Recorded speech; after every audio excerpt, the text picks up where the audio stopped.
Vamos a saludar a esta hora al ingeniero Mario Cedrón, especialista en temas de minería y desarrollo, docente también de la Universidad de la PUC, ¿no? Agradecemos a nosotros su tiempo al ingeniero aquí en RCR. Ingeniero, muchas gracias, buenas tardes. Buenas tardes, ¿cómo está?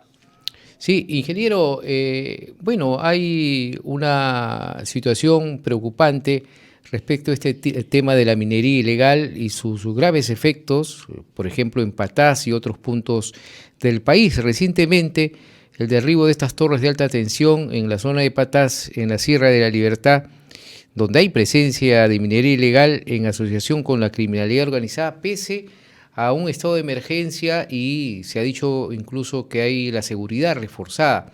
¿Cómo se puede analizar esta situación, ingeniero?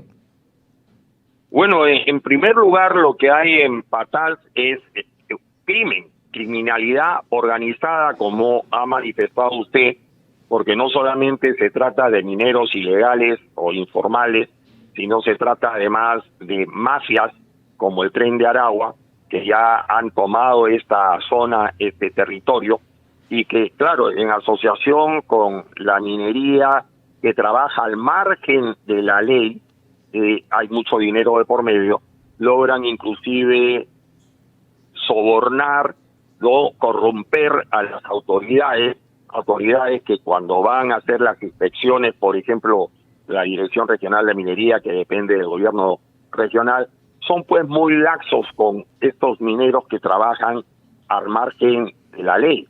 Hay que decir también de que minería ilegal es la que trabaja o extrae minerales en zonas donde está prohibida la extracción mineral, como parques nacionales, restos arqueológicos, que no es el caso de la zona de Patás. La zona donde opera Poderosa es una zona en la que se puede realizar actividades mineras, de manera que, si bien son ilegales, en realidad son mineros informales, que lo que hacen es robar mineral, extorsionar, en el caso de las mafias, pretenden extorsionar a la compañía minera, y simplemente el Estado no ha sido capaz de brindar la protección y de identificar y sancionar a los responsables, que deberían estar ya presos. ¿Qué es lo que promueve que haya este tipo de actividad? El alto precio del oro, evidentemente.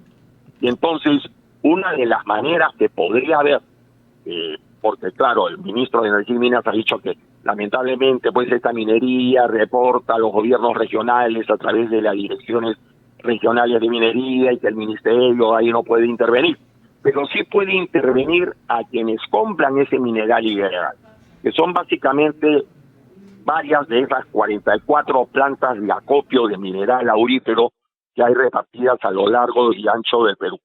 Esas son las que deberían ser auditadas para detectar si están comprando mineral de procedencia ilegal y ser cerradas, sancionadas, etcétera.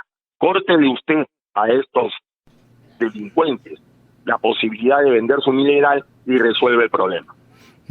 Pero, ¿por qué no se hace ello, cree usted, ingeniero? Porque falta de una operación acertada por parte del gobierno, del Ministerio del Interior, del Ministerio de Defensa, conjuntamente con el Ministerio de Energía y Minas.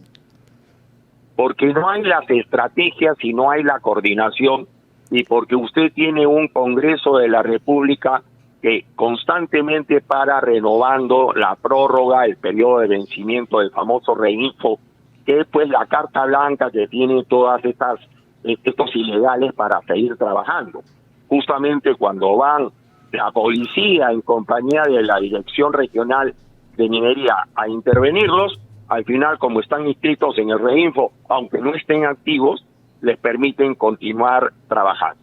Por otro lado, el gobierno envió 450 policías a la zona, ya retiró 150.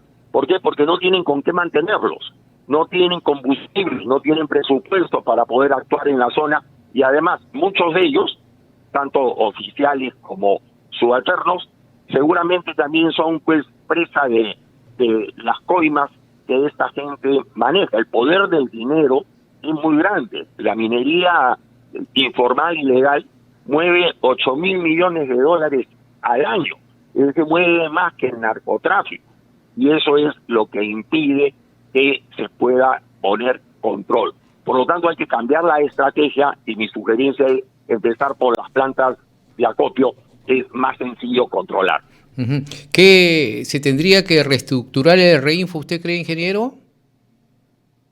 Yo lo que creo es que no se puede seguir prorrogando el Reinfo. O sea, los que están, y el resto de la actividad minera, la ilegal simplemente hay que erradicarla, ahí no hay tutías. Y la informal, si no han querido hasta la fecha ya formalizarse, por más que estén inscritos en el Reinfo, entonces ya no lo van a hacer. Y entonces hay que endurecerse, y lo que hay que decir es, el que no está, queda fuera de la ley. El que no está para la fecha que ya el Congreso ha decidido, ¿no? ¿Por qué? Porque el Congreso obviamente lo que ve es, y muchos de estos partidos están asociados a estos mineros informales, han llevado como candidatos al Congreso a mineros informales, uno que otro ha entrado, pero la mayoría no logró, a pesar de que es una masa electoral considerable, y a pesar de que algunos de ellos no recibieron sus barritas de oro como contribución a la campaña del 2021. Eso es ampliamente conocido, sabemos quiénes son, y son los partidos políticos que siguen votando a favor de prorrogar el plazo de vencimiento del Reinfo en el Congreso. Hay intereses indudablemente en el Congreso, ¿no, ingeniero? Porque incluso según un informe, y esto es alarmante, pues, ¿no?, del Instituto de Ingenieros de Minas del Perú, se ha dicho que más de 600 toneladas de oro, por ejemplo, salen cada día de Patás. Bueno, ahí hay que rectificar y decir que no son 600 toneladas de oro, sino son 600 toneladas de mineral con contenido de oro.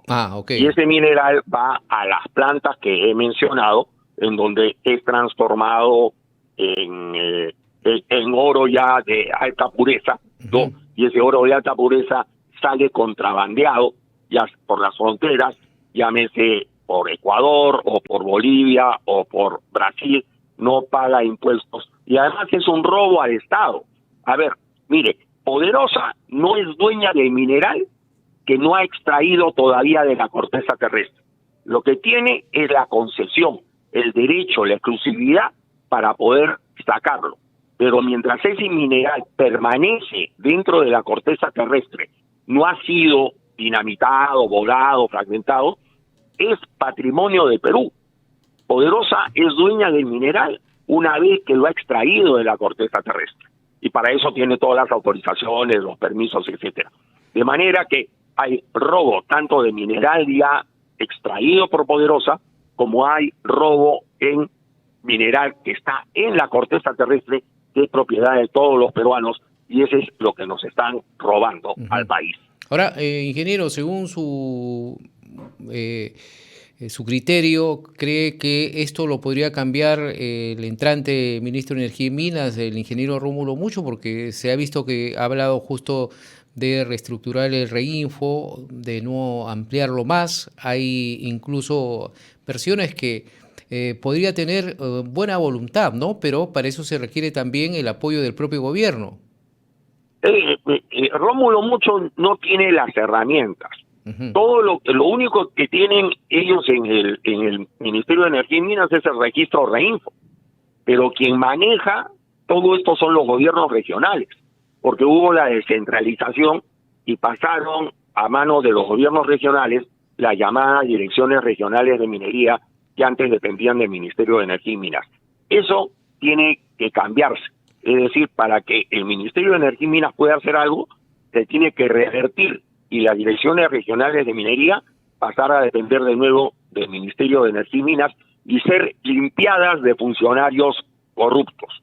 Mientras eso no suceda, el ministro puede salir con la mejor intención a hacer declaraciones, que hay que declarar en emergencia, etcétera, etcétera, pero no depende de él. Y como además ya se volvió un problema criminal, eso tiene que ser resuelto por el Ministerio del Interior, la Policía Nacional de Perú, con las Fuerzas Armadas.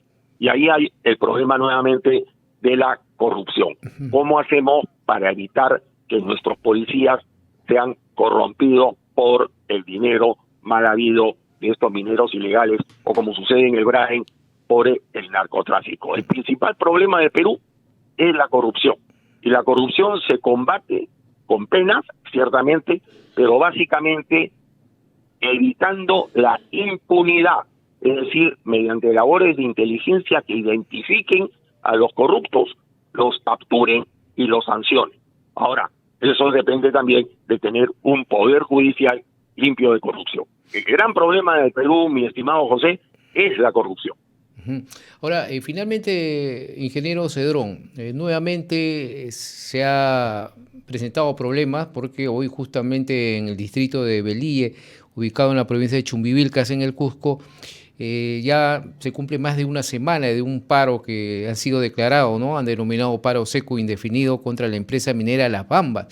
Las tensiones han llegado a un punto crítico debido a incumplimientos, dicen ellos, de reiterados de compromisos por parte de la compañía y los continuos desacuerdos de la comunidad local, que esto viene, va y nuevamente se presentan, ¿no? Es un problema continuo lo que sucede en Chumbivilcas. Es correcto, o sea, la conflictividad minera es el otro gran problema que tiene Perú para atraer a la inversión. Que haya de repente algún malentendido entre los comuneros y la empresa minera, puede ser. Eso se resuelve mediante el diálogo, la buena voluntad, etcétera. Ahí también debería intervenir el Estado como garante de los acuerdos a los que se haya llegado, ¿no? Pero también hay todo un aspecto ideológico de ciertos sectores políticos, ¿no?, que usan la antiminería como plataforma electoral. Hay un tema delincuencial con estos hermanos Sotelo ahí en la zona, ¿no?, que lo que pretenden es chantajear a la empresa minera, ¿no? Hay que reformar la ley del canon porque evidentemente las poblaciones también reclaman porque ven salir un montón de riqueza de su territorio y no reciben nada a cambio. ¿Por qué? Porque todavía estamos en el periodo de depreciación acelerada de las bambas y no hay canon minero. Entonces tiene que reformarse para que haya un adelanto de canon, en todo caso por parte del Estado, porque haya una inversión, porque haya la capacidad de gestión en los gobiernos regionales y locales para que puedan hacer buen uso del canon, que no se usa o se usa mal. Es decir, hay que hacer una reforma total y hay que educar a la población en lo que se llama una cultura de paz. Es decir, para que sepan protestar de una manera pacífica. Hay muchos medios para hacerlo sin necesidad de estar recurriendo a bloqueos que perjudican no solo a la empresa minera, sino a ellos mismos y a toda la población que no tiene nada que ver con el conflicto. Bien, ingeniero Mario Cedrón, muchas gracias por sus comentarios, este análisis importante de esta situación que vivimos de minería ilegal, aún conflictos también que se presentan en algunas zonas del país producto de la minería. Muchas gracias, ingeniero, y vamos a conversar en otra oportunidad. Un abrazo, ingeniero. Saludos.